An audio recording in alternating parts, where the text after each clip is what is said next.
We're now joined by Tara Taylor, the founder and managing director of the Good Grain Bakery. Welcome to the show, Tara. Thank you so much for having me. Thank you. Well, we've got a fun fact about you.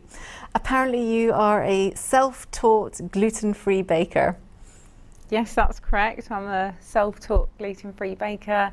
About 5 years ago, I went on a mission to develop the ideal product for myself because I was dissatisfied with everything that I came across in the free-from market. Are you gluten-free for a reason, or? Yes, so I've got a very complicated digestive system. So I went wheat-free probably for half of my life now, and I always struggled sort of going out, dining out, eating out, shopping, everything and anything really. So it's always been an uphill battle because you never really know what works. And when I was about 18, 19, I decided, after having several tests and allergic reaction to aubergines, believe it or not, I ended up in hospital. So I went wheat-free. So I think gluten-free wasn't even a thing back then. It's really taken off recently. Yes. Yeah. Are you ready to pitch? Yeah. You ready to do your pitch? Yes. Great. Okay, well, you got 10 minutes.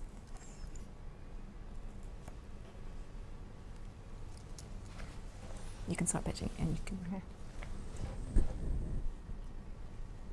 So at Good Grain Bakery, we strive to provide the gluten-free, organic and vegan clean label bread, quality artisan bread, and our products are free from hard to pronounce additive and synthetic ingredients. So we don't use any hydroxypropyl methyl cellulose, we don't use any emulsifiers, and we also don't use any glycerin or refined sugars.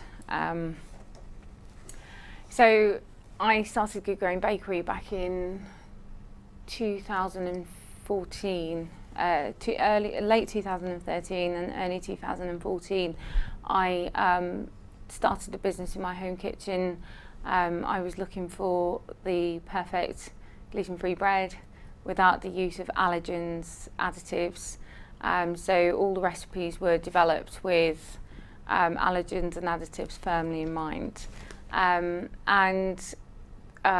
When I sort of was perusing through the supermarket aisles in most major supermarkets, I couldn't find anything that ticked those boxes. So I decided to go to my local Whole Food stores, and I still couldn't find anything that actually catered for, you know, allergens and additives.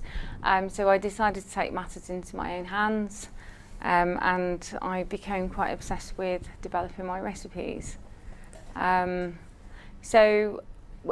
I developed my recipes, I ended up producing from my home kitchen, set up the company back in October 2015. And what had happened was I decided to scale the recipes and do a little bit of market research. So sort of just find out where the market was at the time and where it was heading, you know, and realised that there was actually a gap in the market, and I wasn't the only person looking for such products. That was when I spotted the opportunity.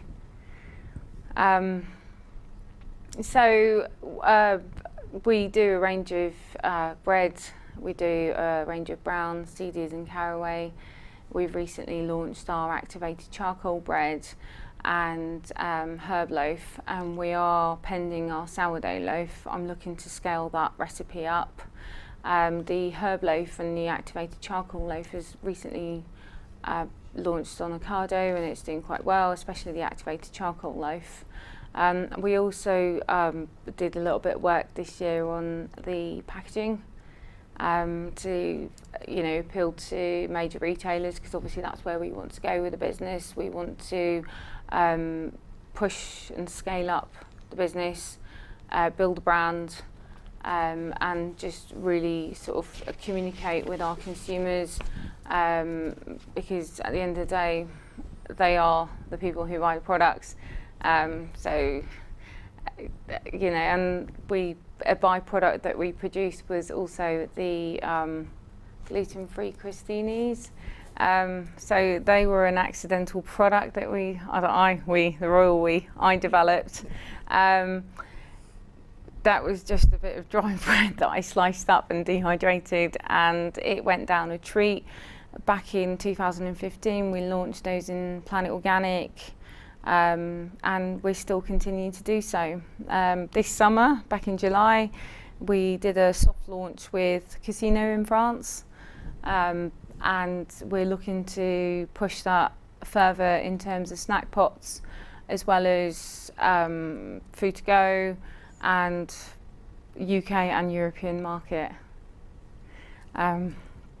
So how we're different, because everyone's like, what is your USP? You know, how are you different from this brand or the other brand? So we just don't use anything that you cannot find in the shops. So if it's an ingredient that you can't buy from your local whole food store, I won't use it in my recipes. We're also sugar-free. You know, the recipes were built and developed around additives and allergens. So we won't use eggs, hydroxypropyl methyl cellulose, glycerin, treacle, you know, all the additives that, you know, calcium propionate.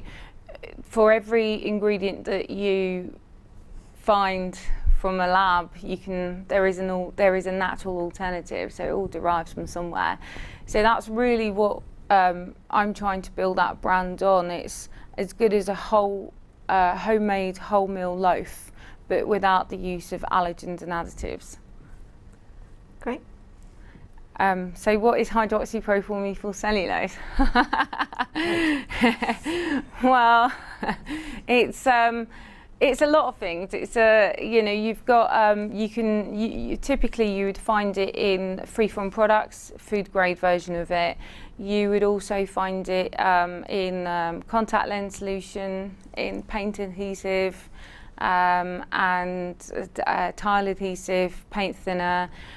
So yeah, it's an ingredient that is semi-synthetic, so it's not actually natural. I mean, I think it's natural in the fact that it sort of stems from wood, but it's modified. So, and that's the difference. So because we don't use that ingredient, and we don't also use eggs or lactose or soya, so that's allowed us to use organic raw materials and starches.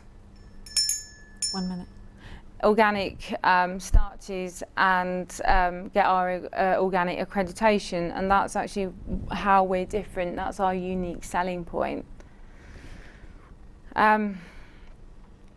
So we currently self-manufacture in North Acton. The reason for that was because when I was starting up the business, I wanted to look for a manufacturing partner, and all that meant was I had to compromise on allergens and additives, which was a no-brainer for the brand and the business that I was trying to build. So I ended up taking it in-house, got some funding behind me. So we've got a dedicated allergen-free facility with all the relevant accreditation, you know, to service food service and retail. So we've got several routes to market. We've got a distribution company, both in food service and retail.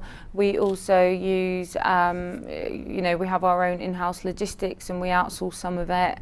And you know, until date, we've launched our products with you know, Planet Organic, Selfridges, food service such as pharmacy. We also do Leon. We service Ocado and Abel and Cole. So Grant, are you ready to start us off with some questions? Yeah, fantastic. So how many retail outlets are you in now, Tara?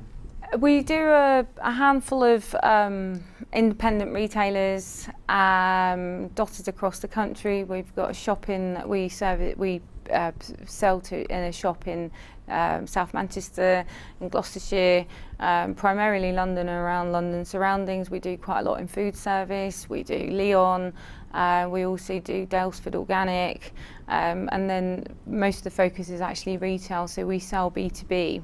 So we do Ocado, Able & Cole.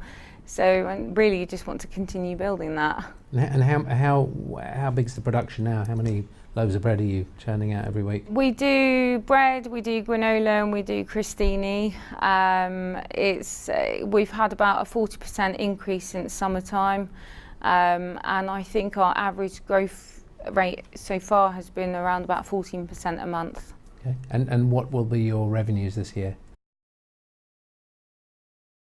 Okay.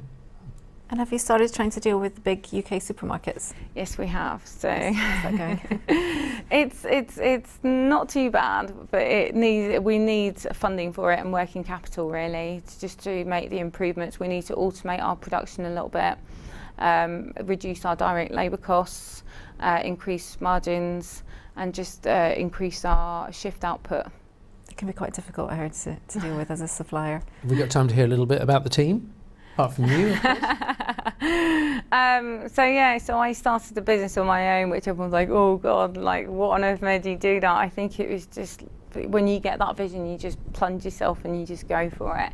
I've got a production team, so all the resources have gone into production. I've got a production supervisor, we've got in-house logistics, we've got a distribution company, design company, and we are in the process of building that team really. And that's probably the next stage for Good Grain Bakery, is to build the board and also make the investment there just to bring people in so we can actually have the right infrastructure to grow the business and take on more clients and scale up. Great, thank you, Tara. That's all we've got time for today. Thanks, Tara, for joining us, and thank you, Grant, for coming on the show. My pleasure, Catherine. And if you'd like to hear more about the Good Grain Bakery, you can do so on Crowdcube at crowdcube.com.